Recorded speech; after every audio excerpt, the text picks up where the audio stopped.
Hi, today we'll start with the pencils. It's the popular drawing medium. So we start with graphite pencils.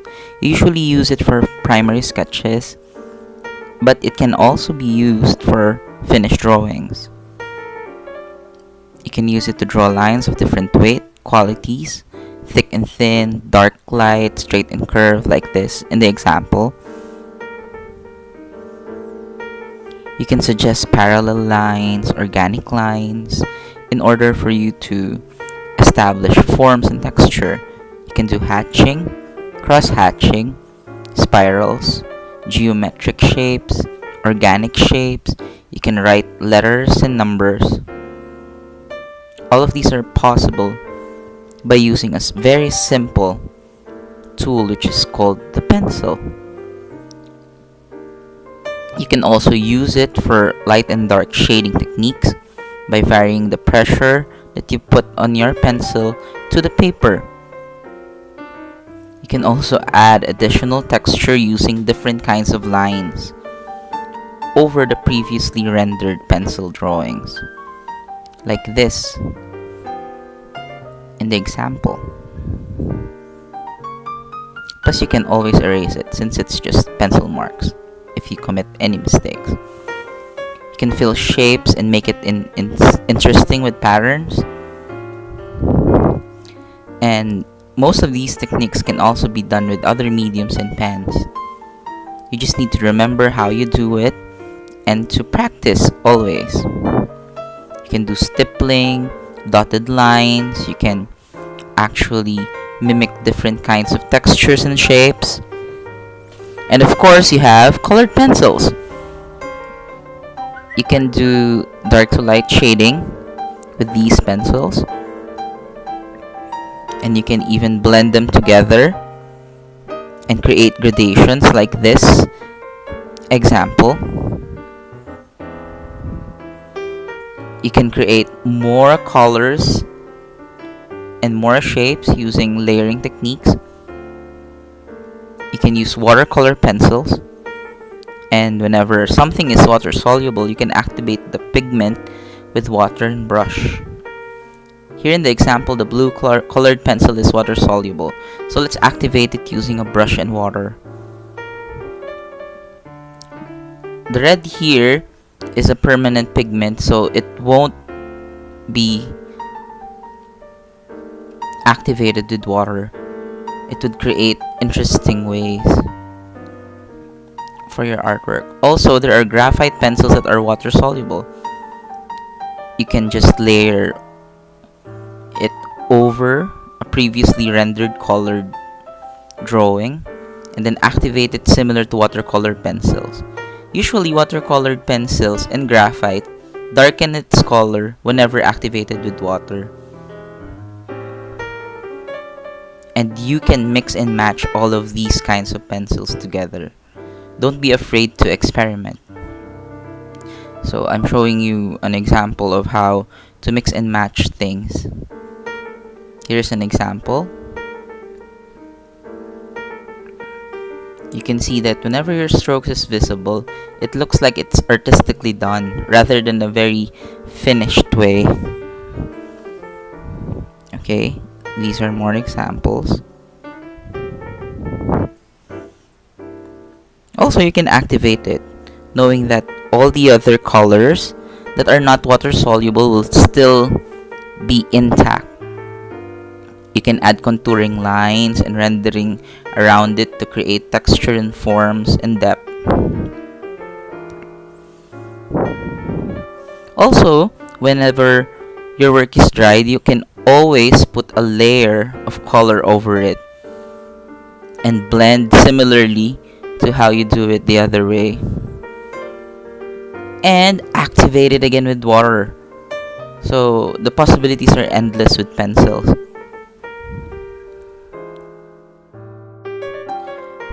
We now proceed with pens and markers.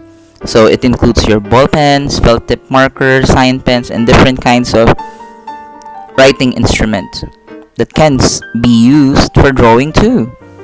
So if you have your ball pens lying down there, gel pens, it can be used. So this is an example of how to use different kinds of techniques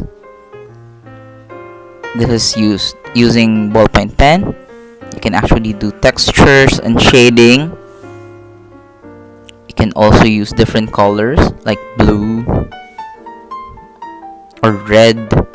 So don't limit yourself with the colors that you see, but rather you tend to experiment with all of these art materials. So doesn't necessarily mean that if a leaf is green, it should always be green. You can experiment and change the color. When you're interpreting and reinterpreting art, it's actually up to you on how to combine these information and then translate it into an artistic form.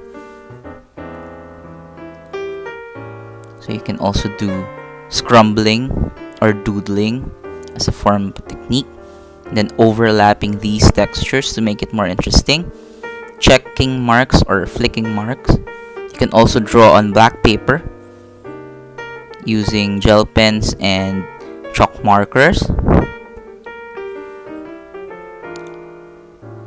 You can even make your own colored paper by adding colors first to the paper and then putting markers afterwards.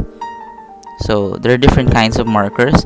The ones that I'm showing you now are the permanent ones, and there are water soluble ones like this.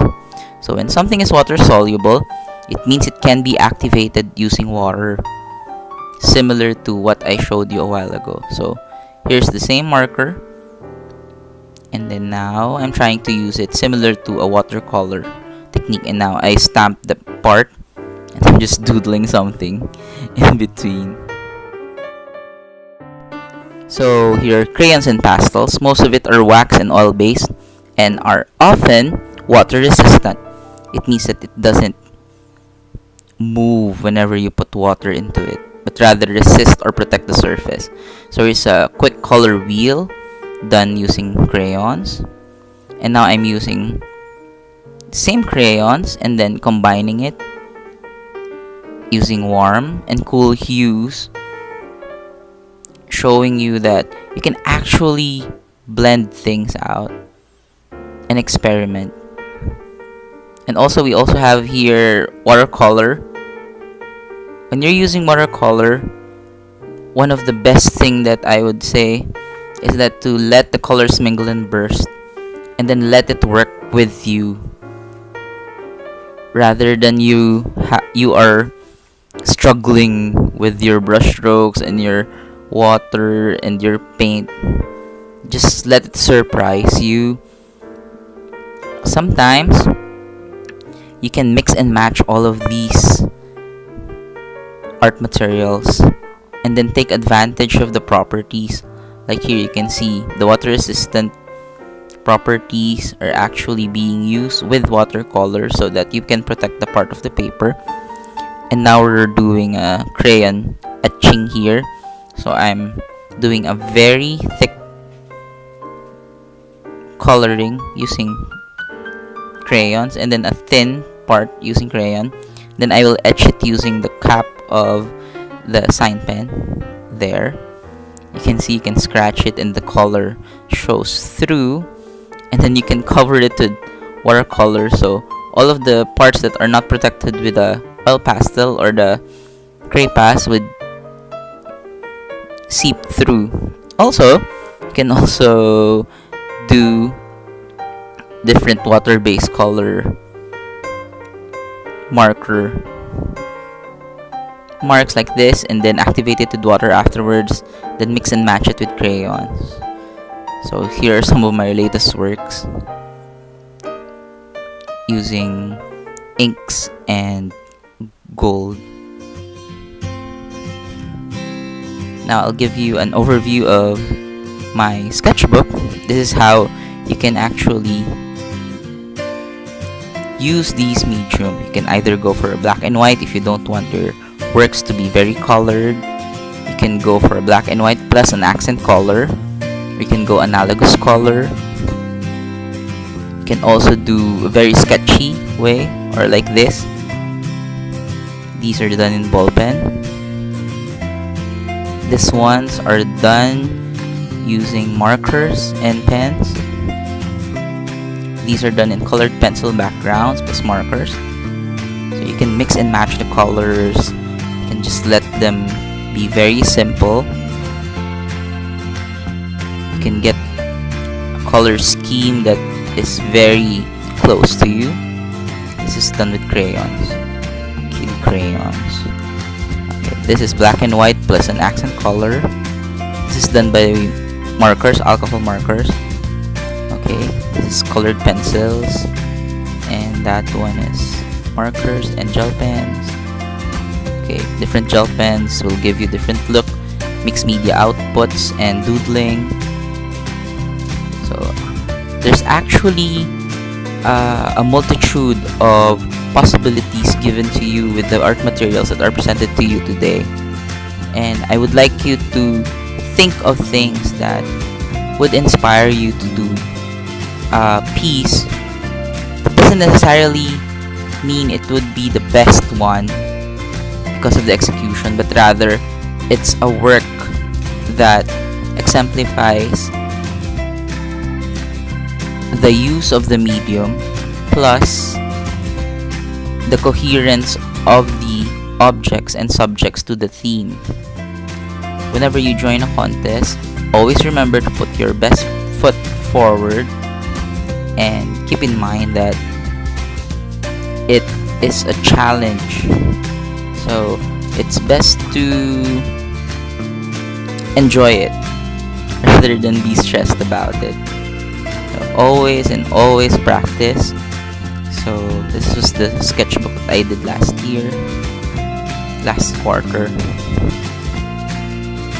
Since last year, I always promised myself that I should draw paint almost every day so that I won't forget. I really love the things that I do. So thank you so much, and I hope that you have a great time.